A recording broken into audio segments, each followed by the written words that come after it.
s15 CS15. We're going to be using drop spindles.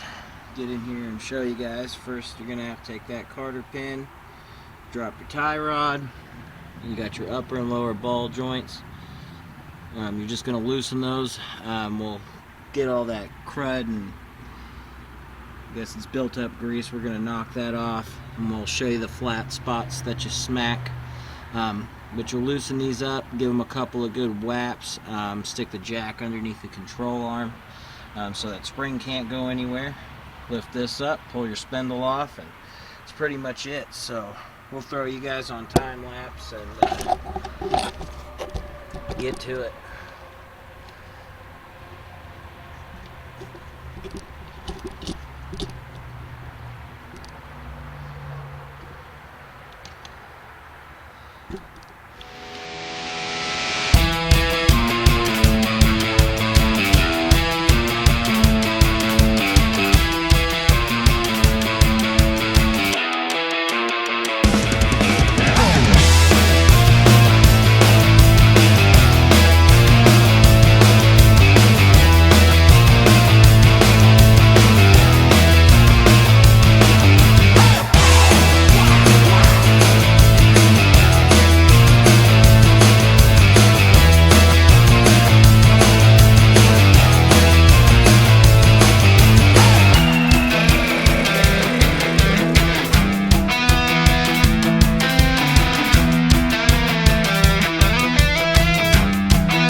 This is kind of probably one of the more easier parts where we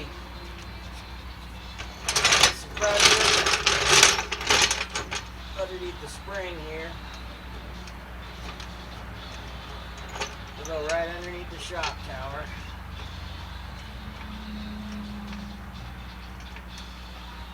Just enough pressure on there so the spring can't go anywhere. Get a little tighter up in there.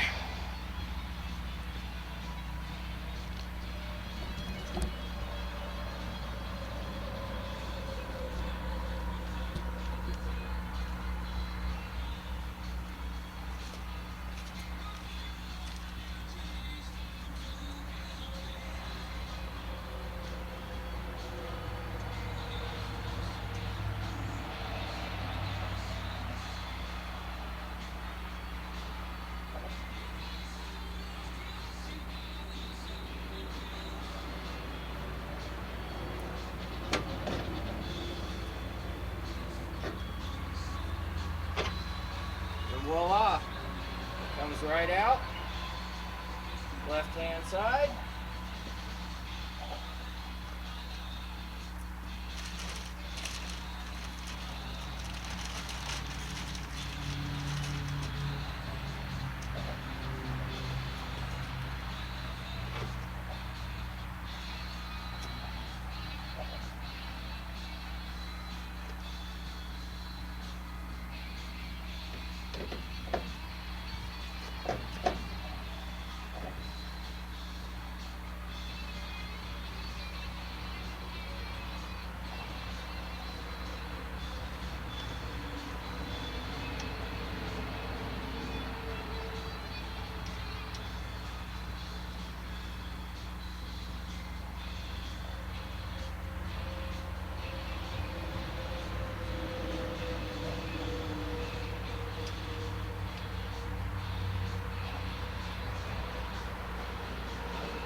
I will throw it back on time lapse, and I will see if I can get this brake line broke loose.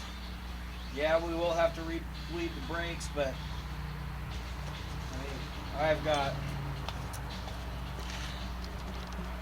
boxes. I've got, if you see over here, we've got both front brake lines, rear hardware kit. Got some rear brake shoes down there and front brake shoes.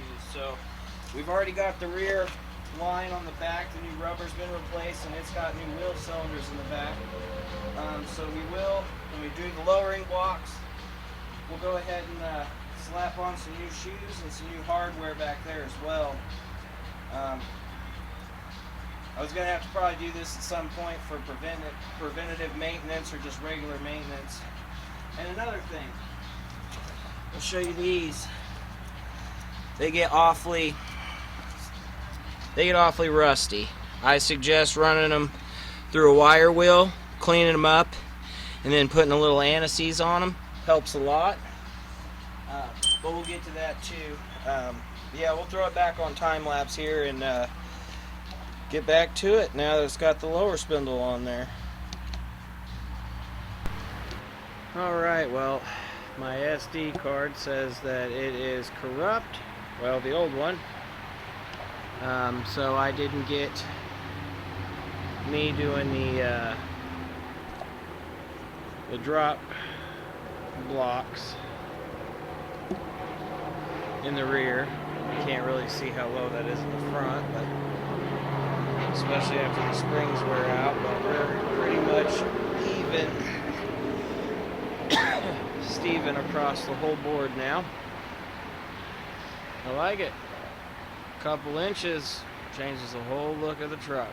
Probably changed the whole feel, but yeah, I don't know where the video even left off, but I didn't end up getting the front rubber brake lines replaced today. I'm going to do that tomorrow, as well as doing the rear brake shoes and new hardware.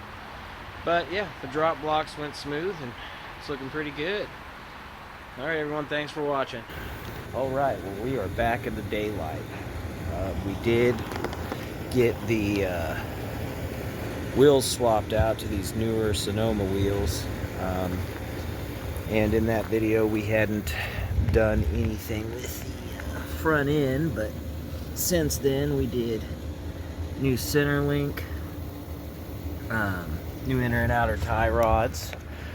The reason we switched to the aluminum Sonoma wheels was my 14-inch rallies just barely started kissing the tie rods, which was the only thing about the cheap drop spindles that sucks, and now the rear end's kind of creaking a little bit, so I probably have to double check those U-bolts for the lowering blocks.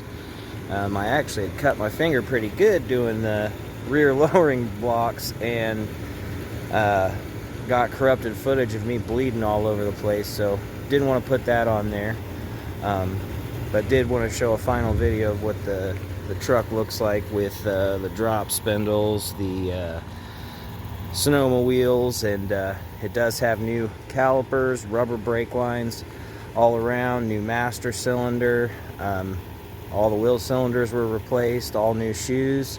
It stops pretty dang good.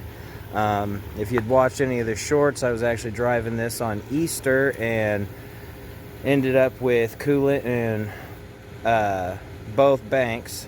I think it was cylinder 3 on one side and number 1 on the other. I can't remember, but both banks of the motor had coolant in them, as well as the oil just absolutely was all over the place.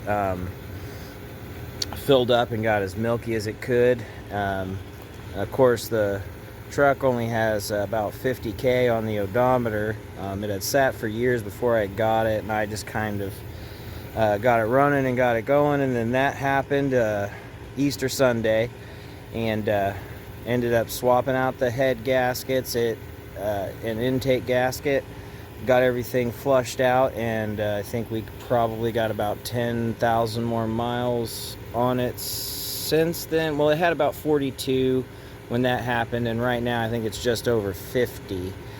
So about 8,000 miles since that happened, and still no water in the oil. Stays nice and cool. AC blows ice cold, and of course it looks pretty sharp. And just for reference, I think wheels and tires, paid $100 for the wheels. The tires were around $370. Mounted them myself, so I got about $470 or so in wheels and tires. Got them ugly LED headlights, but I'll tell you this much, I can see at night. But yeah, we've done a few upgrades. The interior's probably a little messy. Just because, yeah, don't mind my cigarettes and stuff. But yeah, interior's not horrible, but it's not the best. Yeah, we'll just keep doing a few upgrades to her as we go along. Of course, it's the daily driver, so nothing too monumental unless we have to.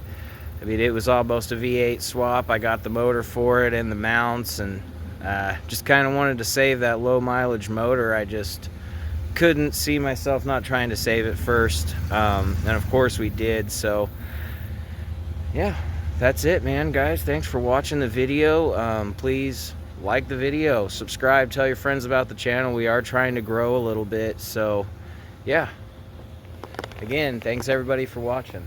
So yeah, like the video, share it, whatever you got to do. I guess they got a new hype button now, so you can hype me up, man. Hype me up, get me out there. All right, thanks for watching.